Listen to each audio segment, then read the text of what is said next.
রাতারাতি হলেন কোটিপতি। ঠিকই শুনেছেন, যেন স্বপ্নের মতো। এরকমই ঘটনা ঘটেছে উত্তর দিনাজপুর জেলার চাকুলিয়া বিধানসভার নিয়ামতপুর গ্রাম এলাকায়। নিয়ামতপুর গ্রামের এক যুবক রজত ব্যাপারী নামে মজার ছলে মাই এলিমেন্ট সার্কেল ফ্যান্টাসি অ্যাপে টাকা লাগিয়ে বাজি ধরেছিল। আর সেই ফ্যান্টাসি অ্যাপের 49 টাকার বাজিতে জিতে যায় 1.5 কোটি টাকা এবং একটি এরকম এইসব জায়গায় টাকা দিয়ে বাজি ধরে না, তবে বন্ধুদের দেখা দেখি এদিন টাকা বাজি ধরেছিল। তারপর সে রাতে খেলা এবং মোবাইল না দেখে ঘুমিয়ে যায়। সকালে উঠেই দেখে অবাক যে সে 1.5 কোটি টাকা এবং একটি থার গাড়ি জিতে গেছে। সেই এই টাকা পেয়ে অত্যন্ত খুশি। রজত ব্যাপারী পেশায় একজন ছোট মোটো ব্যবসায়ী। এই বিপুল পরিমাণ টাকা দিয়েছে, তার ব্যবসাকে আরো বড় করতে চায়। এই খবর শোনার পরে এলাকায় একটা খুশির মহল তৈরি হয়। পাড়া প্রতিবেশী, আত্মীয় স্বজন, বন্ধু বান্ধব থেকে একাধিক লোক ভিড় করে তার বাড়িতে। প্রাইসটা সত্যি আমি পেয়েছি, আর পেয়েছি উপরওয়ালার আশীর্বাদে। তো আমি মাই ইলেভেন সার্কেল সহজে খেলি না আইপিএল অতটা, তো কালকে হুট করে কি মনে হলো, তো আজকে আমি খেলে দেখি, নসিব যার যার নসিব আজমায় দেখি। তো 49 টাকার আমি ম্যাচটা খেলেছিলাম। তো আমি দোকানে বসে বসেই, আমার ছোট মুদি দোকান আছে, ওইখানে বসে বসেই আমি আমার প্লেয়ার সিলেক্ট করে ম্যাচ খেলেছিলাম। তো রাতে ম্যাচ ডিপোজিট করার পরে আর আমি রাতে দেখিনি।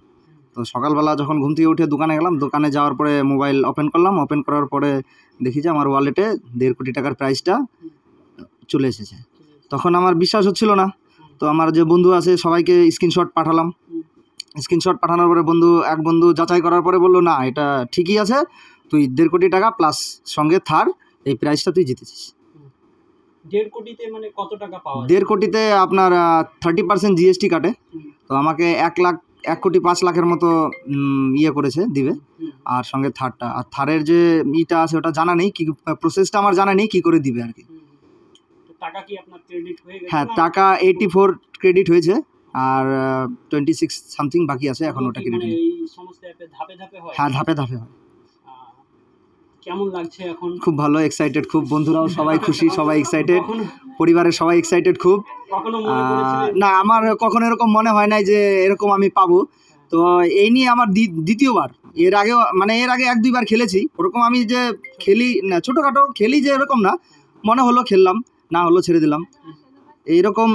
এটাই ফার্স্ট এত বড় অ্যামাউন্ট, আর খুব এক্সাইটেড আমি। কোনো স্বপ্ন ছিল যে হ্যাঁ, সেরকম স্বপ্ন তো সবারই থাকে, যদি আমার কাছে আসে বাড়ি হবে, গাড়ি হবে, বিজনেসটাকে আমি আরও ডেভেলপ করব, এরকম স্বপ্ন তো আমার আছেই। ওটাই ভগবান পূর্ণ করলো। কাজ আমার গ্রোসারি শপ আছে, আর এমনিতে আমরা সিজনাল ব্যবসা করি, আলু, ভুট্টা, লঙ্কা। তো এই কাজটাকেই আমি আরও বড়োভাবে এখন করতে যাচ্ছি। লেখাপড়া আমার গ্র্যাজুয়েশন কমপ্লিট। চাকরির যা অবস্থা পশ্চিমবঙ্গে, চাকরির ইচ্ছা ছিল, ইচ্ছা থাকলেও এখন আর ওই ইচ্ছা ঘুচে গেছে। এখন আমি আমার বিজনেস, মনে করি ঠাকুরের আশীর্বাদে এখন আমি বিজনেসেই থাকতে চাচ্ছি। এখন ইনভেস্টমেন্ট পেয়ে গেছি, এখন আর টেনশন নেই। আমার নাম রজত ব্যাপারী, বাড়ি নিয়ামতপুর।